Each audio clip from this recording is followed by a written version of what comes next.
योगिनी एकादशी 2021 इस व्रत के प्रभाव से कैसे कुष्ठ रोग से मुक्ति मिलती है और साथ ही साथ अन्य बीमारियां भी दूर होती हैं, इससे जुड़ी हुई कथा क्या है, सब कुछ आपको बताएंगे। यानी कि योगिनी एकादशी 2021 में कब है, इसकी डेट क्या है और योगिनी एकादशी व्रत को करने का नियम क्या है, मान्यता क्या है। तो इसीलिए वीडियो को अंत तक जरूर देखिए और प्रेम से कमेंट में लिखिए विष्णु भगवान की जय या फिर ओम नमः शिवाय, हर हर महादेव। प्रत्येक महीने में दोनों पक्षों यानी कि कृष्ण पक्ष और शुक्ल पक्ष, इन दोनों में ही एकादशी तिथि आती है जिस दिन एकादशी का व्रत किया जाता है।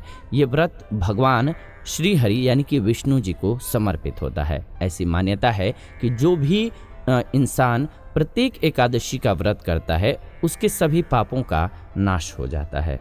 मनुष्य जीवन जो है उसमें जितनी भी सुख सुविधाएं होती हैं वो सब मिलने लग जाती हैं। इस लोक के बाद मोक्ष की प्राप्ति भी हो जाती है। एकादशी के व्रत को सभी व्रतों में श्रेष्ठ माना गया है। आषाढ़ महीने में कृष्ण पक्ष की एकादशी तिथि को योगिनी एकादशी कहा जाता है। ये एकादशी दो महत्वपूर्ण एकादशियों यानी कि निर्जला और देवशयनी के बीच में पड़ती है। इस बार आषाढ़ महीने की एकादशी तिथि 5 जुलाई 2021 दिन सोमवार को पड़ रही है। प्रत्येक एकादशी की तरह योगिनी एकादशी का भी अपना एक अलग महात्म्य है। योगिनी एकादशी के विषय में पौराणिक धार्मिक कथा के अनुसार इस एकादशी व्रत को करने से कुष्ठ रोग से मुक्ति मिल जाती है। तो आखिर इसकी कथा क्या है, हम आपको अब कथा सुनाते हैं। तो प्रेम से बोलिए एक बार विष्णु भगवान की जय। धर्मराज युधिष्ठिर कहते हैं कि भगवान, मैंने ज्येष्ठ शुक्ल एकादशी के व्रत का महात्म्य सुन लिया। अब कृपा करके आषाढ़ कृष्ण पक्ष की एकादशी की कथा सुनाइए।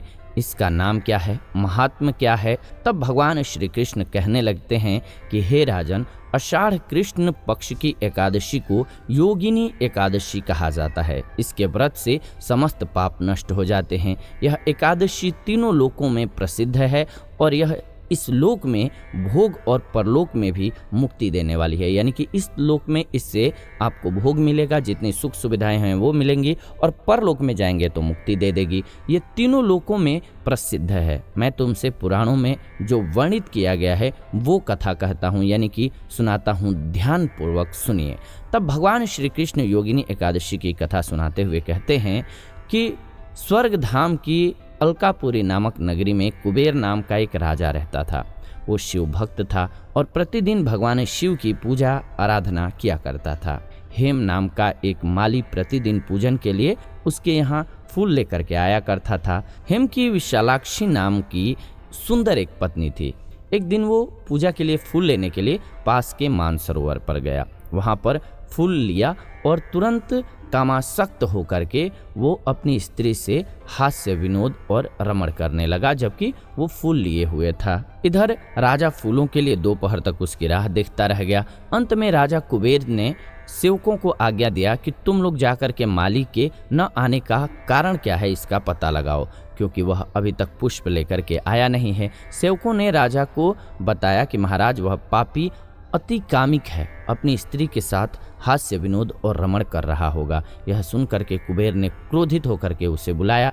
हेममाली भय से कांपता हुआ राजा के समक्ष उपस्थित हुआ। राजा कुबेर ने क्रोध में आकर के कहा, अरे पापी, नीच, कामी, तूने मेरे परम पूजनीय ईश्वरों के ईश्वर श्री शिव जी महाराज का अनादर किया है, इसलिए मैं तुझे श्राप देता हूँ कि तू स्त्री का वियोग सहेगा और मृत्यु लोक में जाकर के कोढ़ी होगा। कुबेर के श्राप से हेममाली का स्वर्ग से पतन हो गया और वह उसी क्षण पृथ्वी पर गिर गया। भूतल पर आते ही उसके शरीर में श्वेत कोढ़ हो गया। उसकी स्त्री भी उसी समय अंतर्ध्यान हो गई।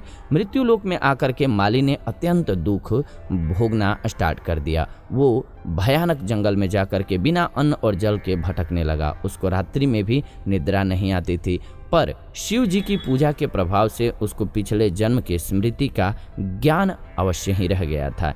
इसी तरह से भटकते भटकते एक दिन वह ऋषि मार्कंडेय के आश्रम में पहुंच गया। ये ब्रह्मा से भी अधिक वृद्ध थे और जिनका आश्रम ब्रह्मा की सभा के समान ही लगता था। वहां जाकर के हेममाली उनके पैरों में पड़ गया, क्योंकि वो बहुत दिन से कष्ट भोग रहा था।